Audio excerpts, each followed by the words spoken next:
a lot of times they've already snuck on your land before you even knew they were there. So they've done a lot of their survey work already on a lot of people. And so it's just the ones that happen to catch them and stand there and face to face and say, no, you can't do it. We've all told them no, but then they'll come back anyway when you're not around, and they've surveyed a lot of land that way without the landowner even giving them permission.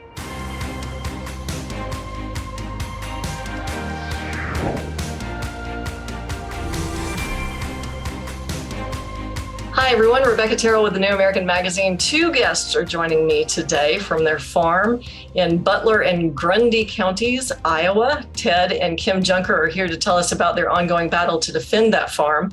Navigator CO2 is a company that wants to install a pipeline across Iowa, and it's set to go right through the Junkers' property. It's a pipeline to transmit hazardous liquid carbon dioxide from ethanol processing facilities in 5 states to underground storage.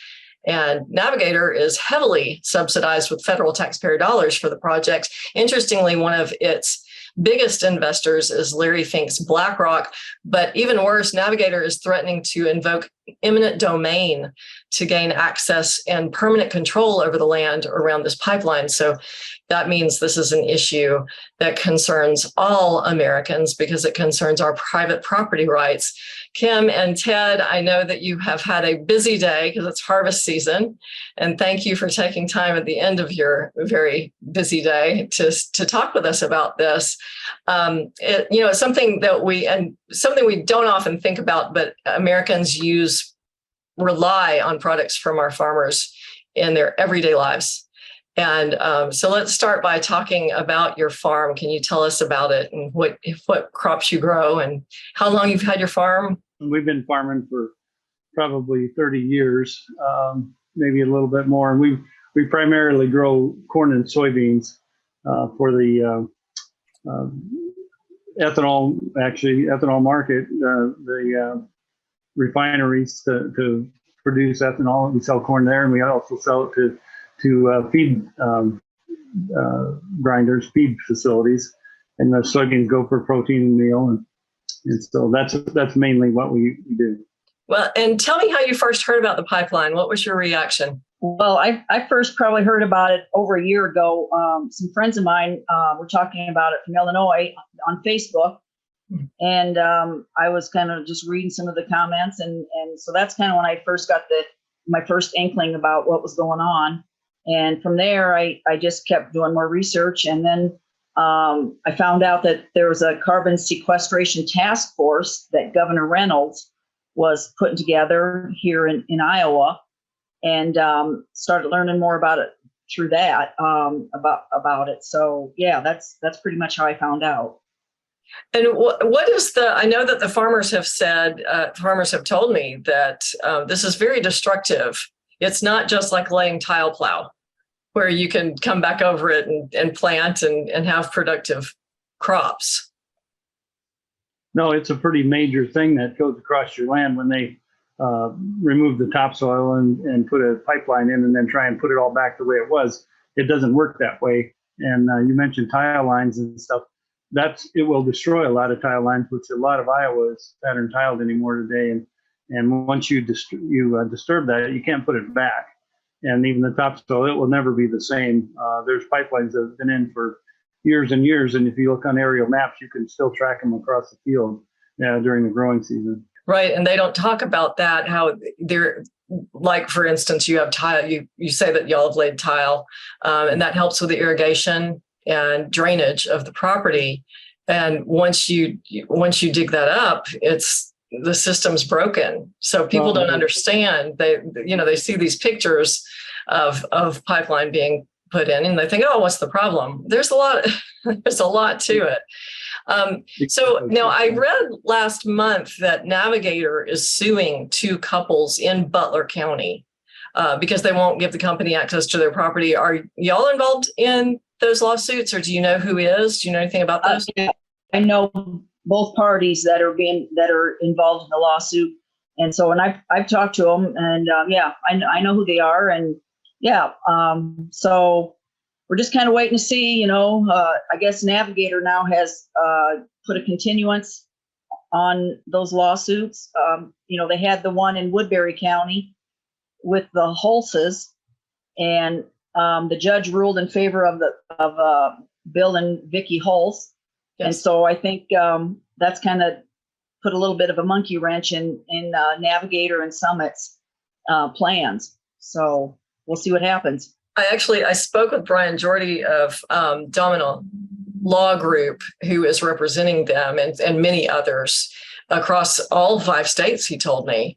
And he said that once that ruling came down in the Hulse's case, Navigator agreed to back off from everyone else, which simply means that Navigator was asking the judge for an injunction to just be able to go on the property and not have to wait for the litigation to play out. And the judge said, no, of course not. This is private property rights. You have to wait for the litigation to play out. So that was good. It was a victory, even though it was temporary.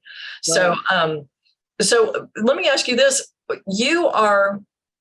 You're not involved in that lawsuit, but you are also refusing to let Navigator come on your property, correct? So why aren't they suing you? There's a lot of different people that have refused to let them go on, but in the course of what they've been doing, a lot of times they've already snuck on your land before you even knew they were there. So they've done a lot of their survey work already on a lot of people, and so it's just the ones that happen to catch them and stand there and face to face and say, no, you can't do it.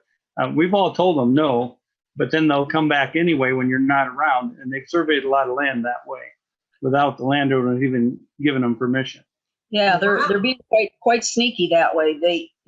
There's been several landowners that have told them to get off, and then they come back later, and the surveyors are back on their land, and they catch them, sneaking back on their land. So wow. Well, is there any recourse? Is there any recourse for that? I don't know. If they already have their surveys done. Yeah. So wow. That is frightening. Now, let me ask you something. What is the consensus of farmers around there about the purpose of this pipeline? And that's to, of course, save Mother Earth from our carbon footprint. You evil farmers, generating all that carbon. I can tell you that most of the farmers around here think it's a bunch of joke. It's a joke. That's a nice way of saying it, right? Yeah. One of the reasons they were talking about the pipeline is it'll improve our carbon footprint so the people in California will buy more ethanol. Well, we really don't care what the people, the tree huggers in California think or want to do. Yeah. And if they're dumb enough to pay more for the product that will not change, that's their problem, not ours. And we're in a lawsuit with on eggs and Proposition 12 in California. They're trying to tell us how to raise eggs and raise pork. They don't need to tell us how to raise or to produce ethanol either. Right, exactly. And actually, I see some hypocrisy there too, because this carbon dioxide is being funneled from ethanol processing plants. Is my understanding, and I think it's very funny that would be such a carbon intensive process, because it's supposed to be kind to Mother Earth. But are people aware of safety issues too? Let's talk about the safety issues with these pipelines. There's been a lot of discussion on that. There's been a lot of talk about, a lot of people know about what happened in Satarsha, Mississippi with the pipeline rupture there. Yeah. And people got sick, and so a lot of information has been put out there about that, about the dangers and stuff like that with these pipelines. So I think people are aware of what's going on. It's a big concern because none of our local volunteer fire departments have any idea how to handle anything like that should something happen. They don't have the equipment or the knowledge on what to do. Or the training, yeah. Are they able to speak for you in any public comment periods about this with the Iowa Utilities Board? As far as like the EMS and the firefighters? Right. That would be, I think, vital information. Yeah. I think there has been, people that have been speaking out about it. And so I think that's, yeah. There's a lot of communities and supervisors from county supervisors that have filed objections and comments to the Iowa Utilities Board too, on the pipeline and their concerns. Yeah, and I don't know if you knew this or not, but 44 counties out of the 56 that are affected by these pipelines have filed objections with the Iowa Utilities Board. That's 44 good. counties. That's good. That's amazing.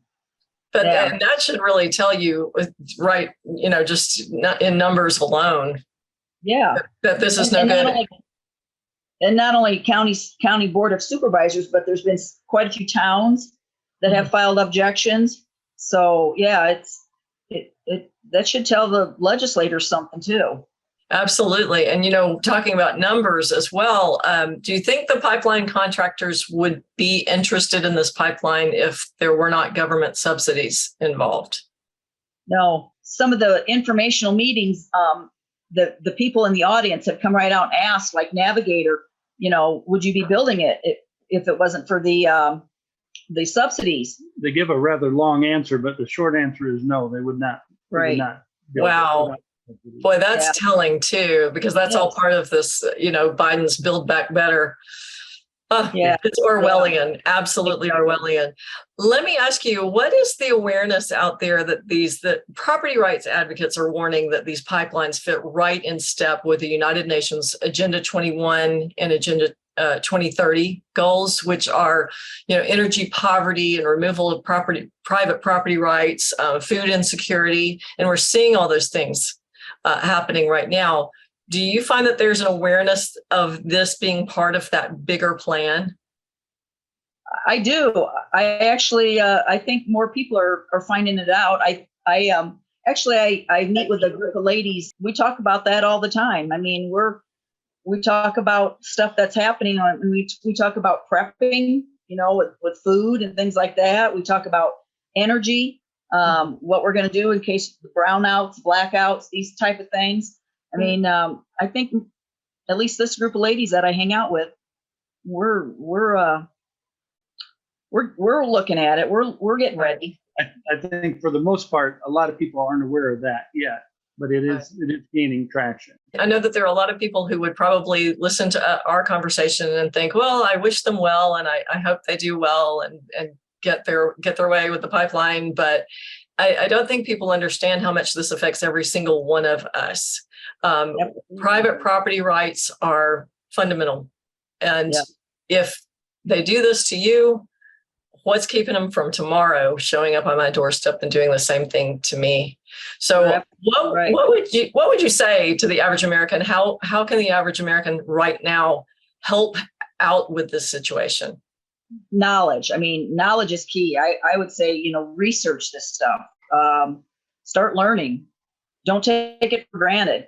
Like you said, it can happen to us. It can happen to anybody. I think we're getting to a point where the ruling elites, the connected elites, we got to start stopping some of this stuff, or I don't know. It's right. We're going to be in trouble yet if we don't. In the short term, for landowners and people affected by the pipeline, I would encourage them to talk to their legislators and write objections in Iowa's case, to the IUB, and let your voices be heard.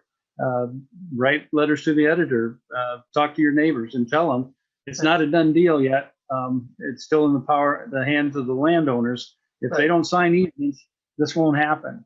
So it's just very important not to sign easements. I know Navigator and Summit both, they're pressing a lot of, they're up in the antes, they're offering more money. They're trying to get them, and they're strong arming a lot of people. They're contacting them again and again and again, and just keep coming back even when they're told no. But the landowners have to stay strong and not sign easements. That's right. Just for your information, one of the crazy parts, I think a lot of landowners realize this is very stupid. Well, Navigator and Summit cross each other at least 12 times in northwest Iowa and southern Minnesota. Okay, the government's paying. I mean, without the subsidies, they wouldn't be building them.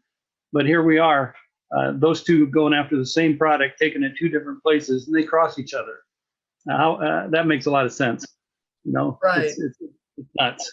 Right. That is nuts. I didn't realize that. I didn't realize that they crossed each other. Yeah, That's crazy. If you're on top of each other, they cross each other. Oh, my word. Well, is there anything that we can do? Can we submit comments to the Iowa Utilities Board about this? Absolutely. I know some places don't allow it. I'm sorry, go ahead. Oh, yeah, absolutely. Anybody can file an objection with the Iowa Utilities Board. It doesn't have to be just the landowners.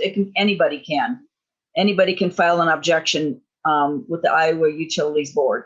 Just go on the Iowa Utilities Board website and then, just look on the links and stuff. It'll show you what to do. Great. I don't have that in front of me right now, how to do it, but yeah. I'll find it. I'll put a link to that when we post the video. Yeah, absolutely. Okay. Well, Kim and Ted, both, you've given us some great information. Thank you so much. We really appreciate you being here with us. Well, thank you. We appreciate you doing this for us. Yes. And thank you very much. God bless.